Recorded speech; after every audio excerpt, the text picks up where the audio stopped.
ಇನ್ನು ದಾಳಿಂಬೆ ರಸದ ಅಭಿಷೇಕ ಮಾಡುವಂತ ಸೌಭಾಗ್ಯ 508 ರೂಪಾಯಿ, 1008 ರೂಪಾಯಿ. जय पारस जय पारस जय पारस देवा, जय पारस जय पारस जय पारस देवा, सुर नर मुनि गण तुम चरणन की करते नित सेवा देवा. दर्शनं देवदेवस्य दर्शनं पापनाशनं दर्शनं स्वर्गसोपानम्.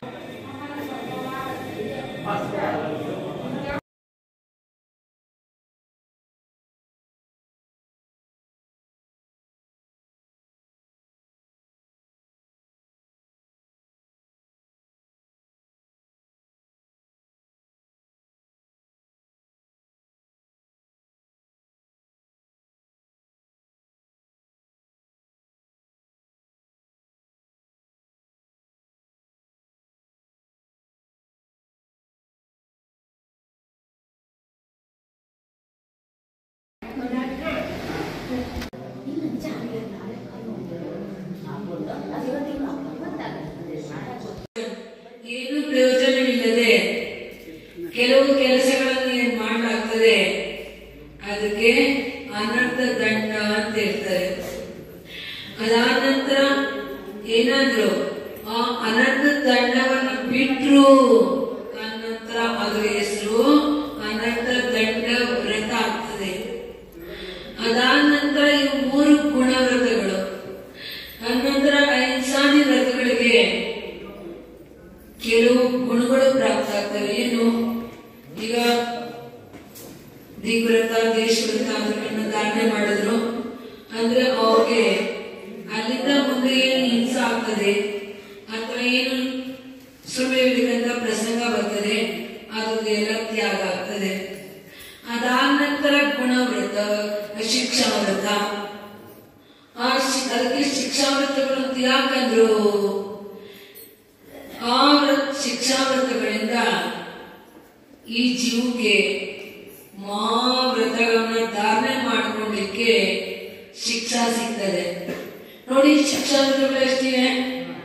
4: ಸಾಮಯಿಕ, ಪುರುಷೋಪವಾಸ, ಅತಿಥಿ ಸಂವಿವಾಹ ಮತ್ತೆ ಭೋಗೋಪಭೋಗ ಪರಿಮಾಣ.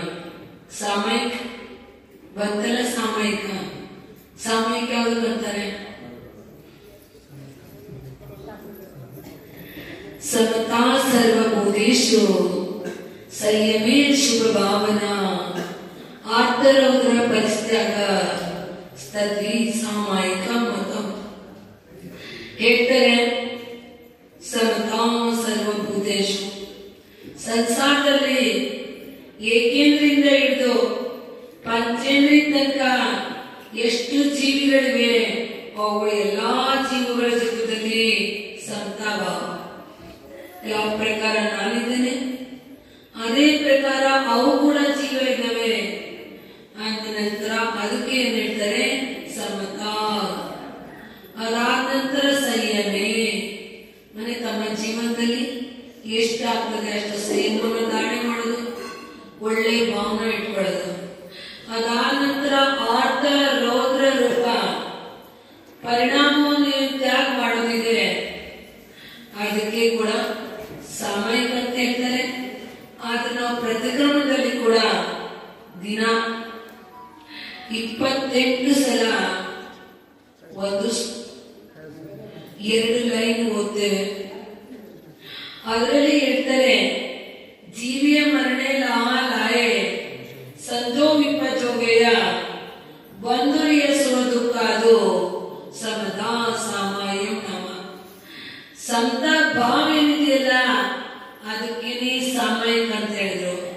ಜೀವನದಲ್ಲಿ ಮತ್ತೆ ಸಾಯುವಂತ ಸಮಯ ಬರ್ತದೆ, ಆಗ ಜೀವನದಲ್ಲಿ ಬೇಕಾದಾಗಲಿ ಆ ಸಮಯದಲ್ಲಿ ಮತ್ತೆ ಸಾಯುವ ಸಮಯದಲ್ಲಿ, ಸಾಯುವ ಸಮಯದಲ್ಲಿ ಕೂಡ ನಾ ಹೇಳಿದ್ದು ನಿಮ್ಗೆ, ಸಂಸಾರದಲ್ಲಿ ಯಾರು ಕೂಡ ಸಾಯಲಿಕ್ಕೆ ಇಷ್ಟಪಡೋದಿಲ್ಲ, ಆದ್ರೆ ಸಾಯಲಿಕ್ಕೆ ಬೇಕಾಗ್ತದೆ.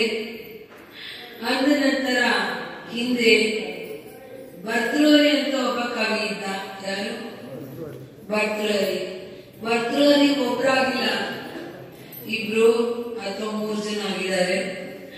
ಅದರಲ್ಲಿ ಒಬ್ಬ ಭರ್ತೃಹರಿ